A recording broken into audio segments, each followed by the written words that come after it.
A new Tampa Bay Business Journal hits newsstands today, and as always, editor Alexis Milner is here to talk about some of the week's big stories. Good morning. Happy Friday to you. Likewise, good to see you. Always good to see you, too. Well, we're going to talk now about a problem that we haven't really talked about regarding the Gulf oil spill, a potential problem for power plants if we got to thinking, if the oil, there is no oil yet on our beaches, but if it came, there are a bunch of power plants along the coast. Progress Energy and TECO both have them. There's Big Bend and Crystal River up in Citrus County. What happens, the oil and saltwater, plants that use saltwater intake do not mix. And to guard their equipment, what we asked was, what happens if the oil comes down? Would they have to shut down? In fact, they may, and they're making contingency plans to protect their equipment.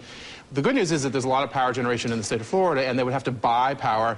And eventually, the trickle-down, especially for business owners, could be rate increases. Of course, you have to go through the PSD, the Public Service Commission, to request them. But again, thinking ahead, what happens if power plants and the desal plant down in Apollo Beach, for example, they all have contingency plans to potentially shut down, and that may mean higher rates and something to be thinking about ahead. That's something I'm sure a lot of people haven't thought about. But one thing that we do think about in this area is tourism. And the St. Petersburg Convention and Visitors Bureau wants to get a piece of that $25 million awarded from BP to Florida. Right, we've been following this very closely because that's part of our world, which is that the Pinellas County CVB, the Visitors Bureau, is seeking $2.5 million for its promotional effort.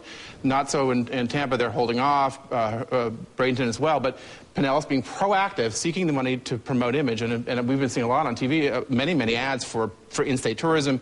Image is really key because it's almost a beach-by-beach kind of thing. It's going to shift and focus, and what the folks in Pinellas are saying is we really need to get the word out that in Pinellas the beaches are clean and people can come and be here until that's not the case. We live and die with tourist dollars here. Truly. And finally, a Bay Area company is facing some legal trouble over its name. Well, if you're going to change your name in your business or you're going to rebrand, the key is to get something memorable, not necessarily something that sounds like a Yellow Pages ad.